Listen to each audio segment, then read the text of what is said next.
Ini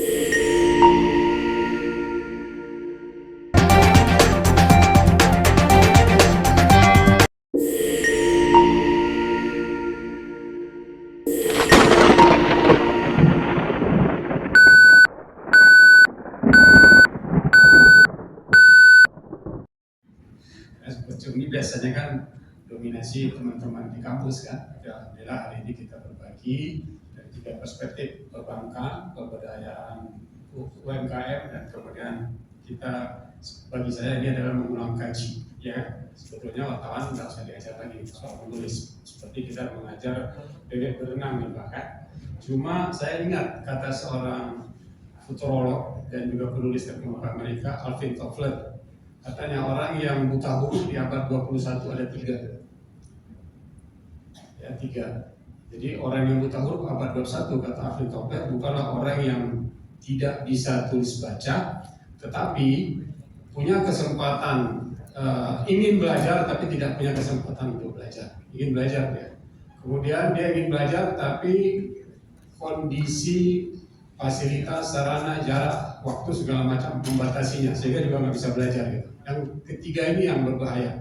Orang yang buta huruf pada abad 21, kata Alvin Toffler, adalah orang yang sudah pernah belajar tapi tidak pernah mengulang kaji. Ya. Orang yang nggak pernah mengulang kaji, insya Allah akan jadi buta huruf pada abad 21. Karena semua ilmu pengetahuan berkembang luar biasa, kedokteran, komunikasi, digital, tapi kita masih pegang mazhab 5W1H misalnya. Itu mazhab itu sendiri adalah mazhab yang dikembangkan 69 tahun sebelum Masehi, ketika Nabi Isa belum lahir, Nabi Muhammad apalagi kan, tapi masih rumusnya masih itu terus. Jadi kalau rumus itu yang kita pegang, berarti kita ini ketinggalan berabad-abad silam, lebih dari 15 abad silam. Oleh karenanya memang kalau kita tidak mau buta huruf pada abad 21, kata Alvin Toffler, ulanglah kaji. Jadi hari ini adalah bagian dari ulang kaji itu. Oke.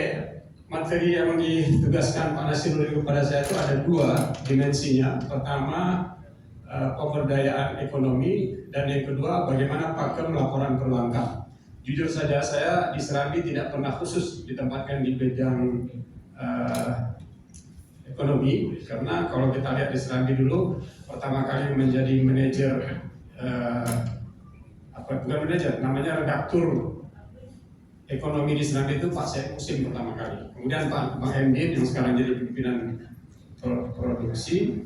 Baru setelah itu macam-macam, berarti kan Ibu Sal salah satu redaktur ekonomi, tetapi wartawan tetap di ekonomi itu ada satu, Pak Erianto. Semua kenal kan? Semua kenal. Nah, setelah Pak Erianto nggak ada, akhirnya terdistribusi lah kepada semua orang. Semua pengetahuan itu harus dipunyai. Dulu kita punya rubrik apa namanya? Pemberdayaan ekonomi dalam hal ini UMKM di Aceh. Beberapa tadi sudah saya sebut, apalagi sudah dibukukan. Tapi buku ini tugas kita bersama untuk meneruskannya, karena hanya masih sedikit, 8 UMKM misalnya, atau 10 koperasi yang unggul.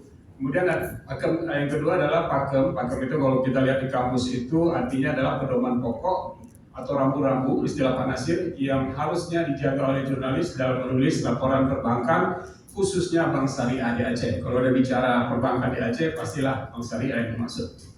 Ada 6 karakteristik ya, dari ini gabungan dari pengalaman, referensi, dan kemudian juga tanya ke Meta AI ya. Alhamdulillah bisa saya gabung. Ada 6 yang kita jadikan kriteria peliputan. Karena ini juga jadi dasar kebijakan kami di Serambi bagaimana mengevaluasi karya wartawan yang layak siar untuk jenis berita-berita ex-bis istilahnya, ekonomi dan bisnis. Satu, menggali potensi lokal. Liputan itu sebaiknya menggali potensi lokal dan sumber daya yang ada di masyarakat, sehingga dapat membantu meningkatkan ekonomi masyarakat serta semangat kewirausahaan mereka. Tahun lalu, pada bulan Desember, saya dinobatkan oleh ARC, Asiri Resource Center, Siak Kuala, sebagai satu-satunya wartawan di Aceh yang mereka nobatkan sebagai peraih award, karena sangat banyak membuat berita mendukung bisnis ARC, ya kan? Mungkin tahun depan lain lagi. Kalau sebelumnya anak perempuan yang dapat, Ihan Nurdin, Anda Bapak Ibu tahu, Ihan Nurdin menulis berita-berita tentang ARC juga banyak. Tapi pada dasarnya keunggulan berita itu adalah karena saya mengangkat bisnis nilam di Aceh. Bagaimana teman-teman di Aceh Jaya, ada yang betul-betul memulai usahanya dengan nilam langsung, ada yang kemudian mengonversi usahanya dari tadinya tanam sawit kemudian berubah menjadi tanam nilam dan ternyata untung. Ada juga teman-teman lain yang dua-duanya sawitnya nggak dirusak, nggak dirubuhkan, sementara di sela-sela itu di tanaman sela mereka tanam nilam. Nilam sekarang dari sejak saya kenal nilam di Siak Kuala itu dibeli 700.000 per kilo. Sekarang udah dibeli 1,9 juta sampai 2 juta bahkan. Jadi nilam itu gila-gilaan. Nggak heran kalau kemudian banyak petani kita yang menekuni nilam karena nilam itu 4 bulan sudah panen. 4 bulan sudah panen.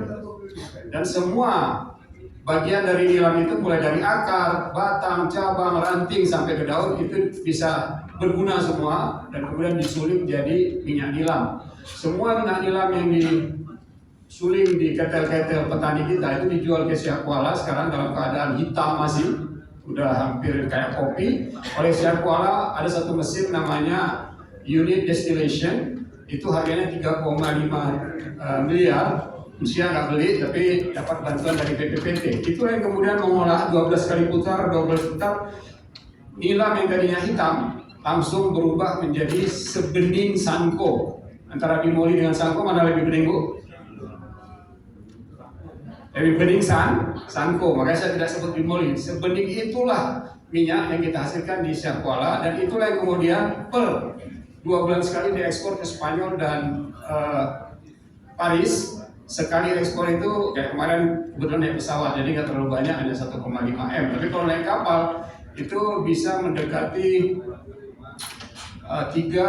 bisa mendekati 10 atau 20 M dikirim gitu. Jadi dia satu drum itu harganya 200 juta. Begitu dikirim 2 minggu, 3 minggu kemudian langsung mereka transfer bayar lunas. Tadinya mereka yang bayar uang mukanya saja. Bapak Ibu tahu nggak bahwa banyak kali dosen Siak Kuala itu diam-diam berbisnis nilam. Bagaimana caranya?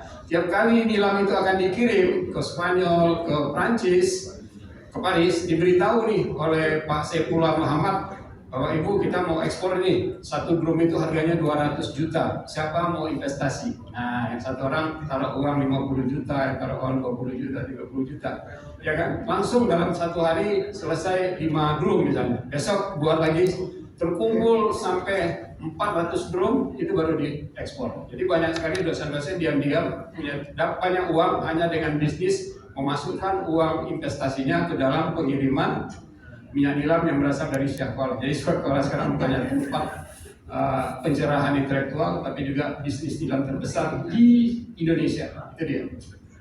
Kemudian berikutnya, sajikanlah contoh sukses. Liputan sebaiknya menyajikan contoh sukses dari program atau inisiatif pemberdayaan ekonomi yang telah dilakukan sehingga dapat menjadi inspirasi atau motivasi bagi masyarakat atau pelaku usaha lainnya. 3 tahun lalu saya belum kenal dengan Pak Wisnu, Pak. Kebetulan Kepala BI mengundang Pak Renal Kasali jadi narasumber, saya jadi moderator. Rupanya untuk Renal Kasali itu untuk jadi moderator yang kita harus dilatih 1 hari sebelumnya, seperti drama lah gitu kan, supaya semuanya berlangsung secara alami. Dan saya melakukan ini untuk semua moderator saya. Akhirnya saya duduk di hotel bersama dia. Kemudian besoknya betul-betul berlangsung secara natural, seolah-olah semua pertanyaan saya dia bisa jawab. Padahal itu diskenariokan. Dan kemudian apapun yang saya tanya itu udah langsung tampil slide-nya gitu. Pada saat itu saya ketemu dengan Pak Wisnu. Habis acara itu Pak Wisnu kenalan, sejak itulah kami dekat dengan Pak Wisnu. Yang saya ingin sampaikan dalam pertemuan itu adalah BI tahu betul yang namanya inflasi di Aceh itu banyak faktor pemicunya. Salah satunya ikan tongkol, rokok, bawang juga. Ya, apa yang bisa dilakukan BI ketika itu adalah memilih Sigli, tepatnya PD, untuk menjadi sentra bawang. Sekarang berhasil ya. Bawang yang kita makan itu mungkin bukan lagi dari Padang, bukan lagi dari Jawa, apalagi dari India, sama ini kan dari sana gitu. Jangan-jangan bawang yang kita makan sekarang dihasilkan hanya dari Sigli. Itu sebab kenapa harganya bisa 30 sampai 35. Kalau dari luar negeri ada yang sampai 40 sampai 50. Saya tahu betul tentang seluk beluk bawang itu karena waktu ketua koperasi Serambi saya juga jualan bawang gitu ya. Ibu Darwati salah satu langganan saya, dan biasanya dia juga bantu endorse, ini Pak Yarmen mau jual bawang, karena bawang yang kita jual itu adalah bawang yang dihasilkan oleh teman-teman kita di PD tadi, atas inisiatif dari teman-teman di BI. Jadi salah satu faktor kenapa inflasi Aceh berkurang, karena bawang tidak lagi mahal harganya. Tapi tongkol kan tetap masih mahal, karena tergantung dengan cuaca. Dari 12 bulan cuaca, ada 3 bulan musim barat, orang susah menangkap tongkol gitu kan. Nah, tapi yang namanya rokok, saya beritahu ya, riset 2018 dibuat oleh WHO bersama Dinas Kesehatan, perokok terbanyak di seluruh Indonesia itu adanya di Aceh, Pak. Satu hari menghabiskan rokok 19,5 batang. Itu ketika rokok masih belum dilarang beli eceran, Pak ya. Dulu masih beli eceran, sekarang kan wajib beli perbungkus gitu. 19,5 batang kan satu bungkus kan, harganya Pak Nasir Brin lebih tahu lah harga rokok, saya nggak merokok kebetulan.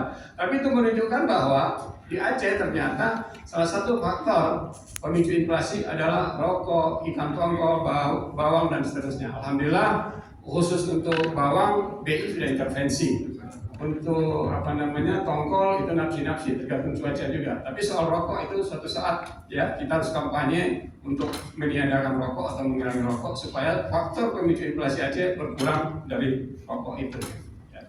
Apalagi kata teman-teman di BNN, rokok itu adalah gerbangnya narkoba. Di Aceh tinggi sekali juga penggunaan narkoba. Oke, terus kemudian yang ketiga, analisis dampak. Liputan sebaiknya menganalisis dampak dari program atau inisiatif pemberdayaan ekonomi terhadap masyarakat sehingga dapat membantu memahami efektivitas atau kebermanfaatannya. Kenapa tiba-tiba orang jadi tren sekarang nanam nilam? Di Aceh Besar nilam, di Gayo Luas nilam, di Aceh Timur nilam, di Aceh Selatan memang sudah dari dulunya gitu kan. Itu karena teman-teman di Aceh Jaya berhasil, mereka bawa uang banyak ya. Dulu-dulunya bentar-bentar pinjam uang ke Pegadaian misalnya, sekarang mereka udah beli sepeda motor, udah beli mobil, dan kemudian udah memperluas lagi lahannya. Karena semua nilam yang mereka hasilkan dibeli dengan harga sangat menarik oleh Siak Kuala. Ya. Tapi pernah kemarin Siak Kuala gugup juga ketika harga nilam sudah sampai 2 juta. Pak Rektor panggil saya, bantu di pemerintahan Pak Yarmen. Kenapa? Kalau nilam itu harga yang mahal sekali, ya kan? Orang Perancis, orang Spanyol nggak mau lagi beli kembali. Kenapa nggak beli, Pak? Mereka bisa buat nilam artifisial, ya. Nilam artifisial itu barang tiruan, seolah-olah wanginya seperti wangi petroli oil nilam, tapi ternyata bukan dibeli dari nilam. Itu hati-hati. Jadi mereka itu mau beli sepanjang kalau dia produksi parfum dia masih untung. Tapi kalau dia produksi parfum bahan bakunya terlalu mahal, mereka beralih ke yang tiruan itu, yang bikinan sendiri gitu. Hati-hati. Jadi kebermanfaatan itu kita tonjolkan sehingga itu menginspirasi orang lain. Tadinya hanya minyak pret yang mengekspor parfum dari Aceh, sekarang sudah ada Siak Kuala, tepatnya ARC, ada lagi Ugreen, ada lagi Yuhansa. Itu tiga-tiganya bermain di nilam, bermain di parfum. Kadang-kadang kita nggak tahu. Bukalah HP bapak-bapak ibu, ketik nilam dengan huruf E ya, nelam, N-E-E-lam, itu merek punya Siak Kuala. Udah ribuan jenis mereka produksi tanpa kita tahu, mungkin karena kita tidak beli, tapi luar negeri udah membelinya. Kalau kita ke Siak Kuala di USK Store, ya jangan kaget kalau ada parfum yang dijual 4,8 juta, mereknya Laki itu agam ya. Mereknya Laki tapi dijual 4,8. Saya jadi heran, ini biasanya harga luar negeri, tapi di sini pun udah dijual seharga itu. Itu menandakan bahwa mereka tahu kualitasnya udah setara dengan yang di luar negeri punya. Berikutnya, fokus pada solusi. Liputan khas pemberdayaan ekonomi sebaiknya fokus pada solusi dan strategi yang dapat membantu meningkatkan ekonomi masyarakat, bukan hanya melaporkan masalah. Ada rumus Pak di wartawan itu, ya, kalau anjing menggigit orang itu bukan berita, tapi kalau orang menggigit anjing itu baru berita. Jadi yang dilihat itu sesuatu yang lain yang aneh. Nah, kita juga paling suka mengangkat masalah, ya kan? Karena yang namanya masalah itulah sumber berita. Dengan rumus good news is bad news, ya kan? Berita yang bagus adalah kejadian yang buruk. Nah, masalah. Tapi kalau betul untuk pemberdayaan ekonomi, masalah boleh diangkat, tapi harus dengan solusinya. Saya pernah mengangkat kasus seperti ini ketika di Aceh sangat terbatas, kurang dari 18 orang jumlah Dewan Syariah Nasional. Ya, itu saya tahu masa Bang Helfijar, kacau kali kita ini. Bagaimana kita mau bentuk koperasi syariah? Orang ahli di bidang DSN-nya aja, Dewan Syariah, ya, Syariah Nasionalnya nggak ada orangnya, baru lulus 18 orang gitu. Ya, akhirnya berkolaborasi lah beberapa pihak untuk kemudian termasuk dengan MPU dengan Dinas Syariat Islam mencetak lebih banyak lagi Dewan Syariah. Ya, itulah sebab pembentukan koperasi saat ini wajib ada ahli syariahnya. Kalau enggak, ya koperasi kita balik lagi kepada koperasi seperti yang lama. Ya, pinjam uang harus pakai bunga, kembaliin dalam masa 10 atau 12 bulan. Tapi sekarang alhamdulillah. Tapi belum seluruhnya juga kan. Itu bahaya juga sih. Masa di Aceh, bank-bank sudah berubah, konversi semua menjadi syariah. Terus apa lagi? Pegadaian juga udah berubah, koperasinya belum. Padahal koperasi itu langsung berhubungan dengan akar rumput, di mana orang Aceh paling banyak berhubungan dengan koperasi, tapi koperasinya belum syariah. Ya, itu dia. Terus kemudian menyajikan perspektif beragam. Liputan sebaiknya menyajikan perspektif beragam dari berbagai pihak, termasuk masyarakat, pemerintah, dan pelaku usaha, sehingga dapat memberikan gambaran yang lebih lengkap.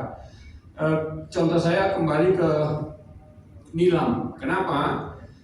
Beberapa orang yang tadinya anti nilam karena yakin nggak akan beruntung, belakangan jadi beruntung. Karena apa? Peliputan-liputan yang kita buat itu mewawancarai petaninya. Kenapa Bapak beralih? Ya bayangkanlah kalau saya terus-terusan di sawit itu yang mempermainkan harganya kan orang luar gitu kan. Sekali 1 kilo dijual 1.500, besok naik 2.000, lusanya turun lagi di bawah 2.000 gitu. Jadi sangat fluktuatif harganya. Tapi nilam ini karena Syekh Kuala niatnya adalah untuk menyejahterakan para petani Aceh, dibuatlah patokan harga. Nggak pernah Syekh Kuala itu sekarang membeli nilam misalnya dengan harga 1,2, kalau ternyata udah disepakati pembeliannya dengan harga 1,9 atau 1,7. Harga seperti itu yang membuat keyakinan petani yang satu ngomong lagi kepada yang lain, Bapak kenapa tanam nilam? Ya karena kebetulan dibeli dengan harga yang sudah standar oleh Syekh Kuala. Yakin Pak? Yakin. Tiap kali kami bawa selalu harganya harga yang memuaskan gitu. Jadi itu penting sekali.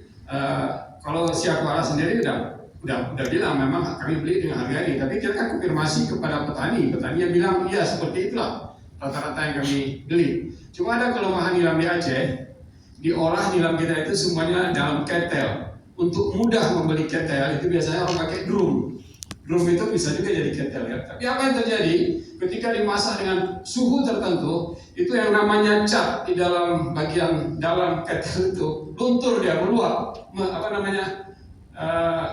luntur ya, bergabunglah dia dengan minyak nilam. Jadi kenapa nilam kita sangat hitam? Rata-rata karena dimasak di dalam drum.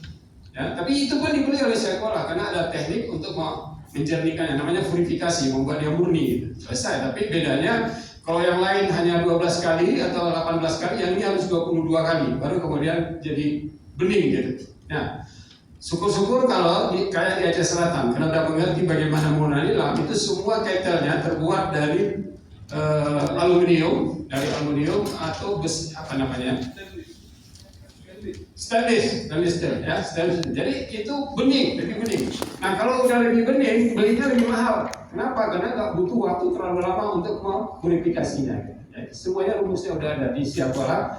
Kalau ada waktu teman-teman ke PWI ini berkunjunglah ke Syekh Kuala, bagaimana memurnikan minyak nilam dengan harga barang 3,5 miliar alatnya, kemudian menjadi macam-macam. Salah satu yang udah diproduksi minggu lalu kita nggak pernah terbayang, ada satu mahasiswa buat penelitian, kenapa sepatu kita sering bau, ya kan? Lebih dipakai 2 hari bau. Tapi tiba-tiba dia menemukan alat, dibuat nilam tambah kopi, disemprot, itu ternyata sepatu bisa awet sebulan dan dicuci pun tidak apa-apa. Udah ditemukan. Jadi mahasiswa ditantang, ayo ini ada minyak nilam, Anda mau buat penelitian apa? Aromaterapi untuk kemudian mengatasi kebotakan, semua sudah dibuat sekarang di Syekh Kuala.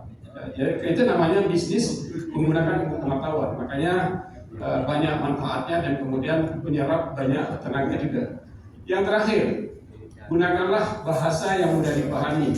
Liputan sebaiknya menggunakan bahasa yang mudah dipahami oleh masyarakat luas sehingga dapat membantu meningkatkan kesadaran dan partisipasi mereka dalam pemberdayaan ekonomi. Ya, contoh-contoh ini saya kira banyak sekali. Kenapa tiba-tiba bukan hanya satu orang yang bergerak di bidang sulam, ya? Kenapa sulam? Karena dia tahu pasarnya ada, selalu ada. Kenapa kemudian belakangan juga sangat populer Karawang Gayo? Ya karena ada banyak sosialita di Aceh, ada banyak orang-orang dari luar, termasuk bahkan pertama kali memperkenalkan itu adalah Christina Hakim, yang membuat orang suka membelinya. Ibu Marlinda juga termasuk translator untuk urusan sulam-sulam Aceh ini, karena mereka memakai dan kemudian terlihat oleh orang cantik ya, bagus ya, beli di mana? Oh ternyata itu adalah produk Gayo, itu adalah ternyata produk Aceh besar. Tidak satu, banyak sekali. Dan bayangkanlah jalan kita sampai Masjid Raya ada berapa banyak toko. Itu menandakan bahwa partisipasi orang beragam dan banyak untuk urusan yang satu produk yang sejenis gitu. Perlu sebagai catatan bahwa menulis itu pada dasarnya adalah menghubungkan pikiran penulis dengan pembaca. Jadi pastikan betul yang Anda tulis itu bisa terhubung kepada pembaca. Jangan pakai yang canggih-canggih atau sesuatu yang mereka tidak paham gitu. Saya pikir itu 6 karakter untuk liputan pemberdayaan ekonomi. Tapi masalahnya materi ini 2 ya. Saya lanjutkan. Mudah-mudahan dengan 6 karakter ini meningkatkan kesadaran dan partisipasi masyarakat dalam pemberdayaan ekonomi dan juga memberikan informasi yang bermanfaat bagi masyarakat dan pemangku kepentingan lainnya. Nah, sekarang masuk kita pada satu saran saya. Kebetulan bulan Mei yang lalu, tahun lalu ya, 2023 masih ada Pak Wisnu ya. Pak Yamen, apa yang bisa, saya kebetulan penggerak literasi, apa yang bisa kita gabungkan antara ilmu literasi Pak Yamen dan kawan-kawan dengan sentra bisnis bukan? Yang ada di sentra BSI, sentra WKM ya, di Sentra Sudirman itu kan. Oh Pak, kebetulan di dunia tulis-tulisnya ada 2 materi yang berkaitan dengan jual-menjual Pak. Apa itu? Satu namanya copywriting, satu lagi namanya hypnowriting. Nah, gimana pula itu?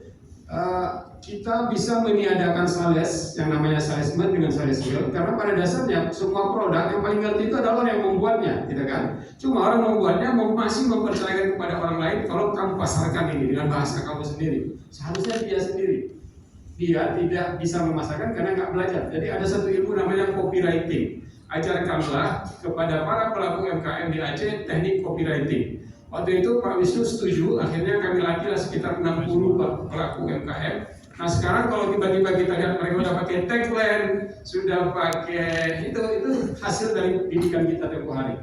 Kemudian mereka mengubah tampilan mereknya segala macam itu juga dari hasil. Besoknya yang jadi narasumbernya adalah Ibu Nurjana. Nurjana itu punya kemampuan namanya hypnowriting. Hypno itu adalah menulis, menghipnotis orang dari tulisan, hipnotis orang. Jadi istilahnya kalau udah kita belajar copywriting dengan hypnowriting, orang baca nggak beli, pasti beli. Kira-kira seperti itulah. Jadi keterampilan ini kalau bisa kita ajarkan khusus kepada pelaku UMKM, ya yakinlah kerjaan wartawan jadi mudah karena mereka udah merumuskan sendiri naskah iklan untuk produk mereka. Kita tinggal mendalaminya saja. Gitu. Jadi itu saran saya. Kalau mau Pak Nasir ke depan kita garap sektor UMKM dengan mengajar mereka 2 materi, copywriting dan hypnowriting. Di FAME sumber daya itu cukup untuk itu. Itu salah satu. Oke, sekarang masuk ke pakem penulisan berita perbankan. Ini mungkin kalau saya tidak dekat dengan Pak Wisnu, mungkin saya nggak pernah menulis berita perbankan. Tapi karena sangat dekat, ya, apalagi ketika BSI dilanda kasus error ya, tersebut error, ya, teman-teman di luar BSI menyebutnya serangan ransomware dari Lockbit ketika itu, sehingga BSI terganggu fungsinya lebih berminggu-minggu. Nah, banyak sekali orang WA saya, ini apa? Kita tarik uang kita? Hampir begitu pada masa itu, karena memang tarik uang nggak bisa. Di depan Serambi hampir setiap hari saya uji, karena kita ada 2 unit ATM BSI situ. belum bisa. Jadi memang pada masa itu Pak Wisnu lah yang paling getol memberikan keterangan, memberikan jawaban. Kalau dilihat liputan Serambi pada bulan, dia kan kejadian itu bulan Mei ya Pak, tanggal 14 Mei tahun 2023 sampai selesai kasus itu paling banyak Pak Wisnu menerangkannya kepada saya. Sebentar-bentar dia kirim WA, dia kirim ringkasan yang sudah dirapatkan apa yang kita lakukan, dan itulah yang kita suarakan kepada masyarakat. Jadi saya sangat terbiasa menulis berita perbankan itu setelah kenal dengan Pak Wisnu, dan kemudian setelah ada kasus error sistem PSI itu Pak. Ya. Kalau cari di Google pun nampak ya, dinamika Hermetika terlapor gitu. Tapi alhamdulillah yang kita yakinkan masyarakat Aceh adalah bahwa kasus ini pasti akan terselesaikan dengan cepat, jadi nggak perlu tarik uang, akan bisa diatasi. Terus kemudian BSI menggelontorkan banyak sekali dana untuk mengatasi kelemahan dari sistemnya. Ya. Alhamdulillah sekarang sudah canggih, dan bahkan kemudian boleh dianggap untuk setara lah dengan bank-bank lain yang terkemuka, entah itu Bank Mandiri induknya atau bahkan tetangga di seberang sana BCA dan seterusnya. Nah, apa yang kemudian membuat saya paham dan teman-teman saya paham tentang pemberitaan perbankan itu karena pertama kali kita paham regulasi itu dulu. Pahami regulasi perbankan, wartawan perlu memahami regulasi perbankan yang berlaku sehingga dapat membuat berita yang akurat dan tidak menyesatkan. Wartawan itu berpotensi loh menyesatkan gitu. Update pengetahuan tentang regulasi terbaru yang terkadang dalam setahun bisa berubah 2 kali. Bapak Ibu tahu nggak apa peraturan terbaru di dunia perbankan dalam 2025? Ada Bu, ya. Tapi sudah tertulis apa tidak, tapi sudah jadi kesepakatan bahwa bank sekarang kalau melakukan pembiayaan, kasih kredit, kasih pinjaman kepada nasabah, kita sebut nasabah, dia harus memberitahu kondisi iklim, ya kan? Kondisi iklim. Bapak kalau mau tanam bawang tapi mulai ngambil kreditnya bulan bulan Juli, mulai operasinya Agustus, September, Oktober, November, itu bulan musim hujan. Asetnya lebih dari 2 miliar, mereka punya usaha lebih dari 12 macam. Kemudian ada lagi yang baru betul tapi kemudian sudah melakukan ekspor impor, namanya Koperasi Produksi Innova yang ada di Siak Kuala. Mereka baru aja kemarin ekspor nilam ke Spanyol, ke Perancis, tapi menggunakan pesawat Garuda gitu. Saya salah satu anggotanya, Pak Wildar juga, Pak Martunis dan beberapa orang lain misalnya. Pak Azari juga ya? Belum harus masuk sih, karena itu untung besar di koperasi yang seperti itu. Di Banda Aceh ada satu lagi Koperasi Bina Brata, tempat harapan ibu-ibu guru SD meminjam uang gitu kan. Hanya itu yang ada di Banda Aceh. Kemudian ada BBQ namanya Babu Rayan. Babu Rayan itu kopi ekspor impor dia dari Aceh Tengah. Ada lagi Ketiara juga dari Aceh Tengah. Ada satu lagi di Aceh Tamiang, itu koperasi tapi punya klinik. Koperasi punya klinik, punya bengkel, penjualan spare part segala macam gitu. Ada lebih dari 12. Jadi semua yang saya sebut tadi itu adalah koperasi yang asetnya lebih dari 2 miliar. Bagaimana dengan UMKM? UMKM saya juga tulis buku, satu buku judulnya Lika-Liku Membangun Usaha di Aceh. Kisah sukses sekian banyak pelaku usaha UMKM di Aceh. Salah satu yang saya sebut misalnya Sokolate masuk di dalam buku kami. Sokolate itu kan tadinya bisnis gila Pak. Orang Aceh hobinya minum kopi, menjual kopi, ekspor kopi, tiba-tiba dia jual coklat di Aceh. Tapi berhasil setelah 10 tahun Bapak itu berhasil, saya wawancara dia masuk dalam buku itu. Kemudian Bapak Ibu mungkin ingat minyak pret ya. Minyak pret itu salah satu unit usaha lokal yang kemudian lebih dari 12 negara mereka ada memasarkan parfumnya. Hal yang sama juga diikuti oleh Innova melalui PT Ugren. Ya, saya alhamdulillah di Siak Kuala bergabung dengan Ugren, juga bergabung dengan Innova. Jadi lumayan tahu lah. Di buku itu yang kami tulis kisah sukses. Ada juga yang belum begitu sukses tapi udah lumayan. Ada segmennya Hibatik, Hibatik ya, dia khusus buat batik Aceh Pak. Kemudian selebihnya itu adalah produk-produk yang biasa kita pakai, misalnya ada kain kasap Aceh, dompet khas Aceh, itu ada beberapa gitu. Tapi jujur saja, kurang dari 100. Dari berapa Pak UMKM kita sekarang? 24.000 ya, dari 24.000. Jadi kita sebetulnya bisa mendorong kemajuan dari UMKM ini karena pada dasarnya orang bisa maju kalau melakukan praktek ATM, ambil, tiru dan modifikasi, itu Pak ya. Nah jadi buku itu bisa menginspirasi. Sayangnya buku itu nggak dicetak banyak waktu itu, tapi alhamdulillah sudah terdokumentasi sebetulnya koperasi-koperasi unggulan di Aceh dan usaha-usaha yang kemudian bukan hanya lokal, dia juga memasuki pasar nasional dan internasional. Salah satunya teman kita Daud Bawadi, pernah dengar ya Bawadi? Bawadi Coffee itu sukses, saya anggap sukses karena dia berada di Jakarta, pindah dari Aceh ke Jakarta. Dialah sekarang yang menampung seluruhnya produk-produk Aceh yang kemudian dibuat dalam bentuk saset. Ada kopi Aceh saset, itu si Bawadi. Ya, Daud Bawadi itu orang yang ganteng, dari orang India, orang Belanda, berasal dari Aceh Jaya ya, Aceh Jaya. Terus kemudian apa lagi? Bumbu-bumbu racikan Aceh, cara memasak nasi goreng Aceh, memasak macam-macam itu kan masih dalam bentuk saset sekarang, itu dia yang uruskan. Kalau kita ke Jakarta, kita mudah ketemu si Bawadi itu, Darul Bawadi, karena dia adanya buka kantin di kementerian, di kantor Kementerian Perindustrian. Ya.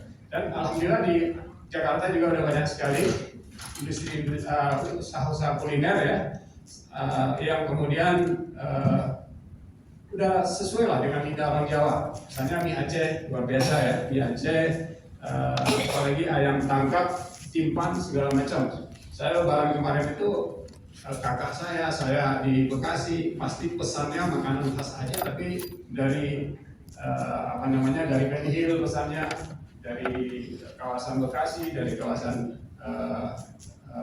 Jakarta, udah tersedia di sana. Jadi alhamdulillah banyak pengusaha-pengusaha lokal kita yang kemudian sudah merambah dunia nasional dan level internasional. Nah,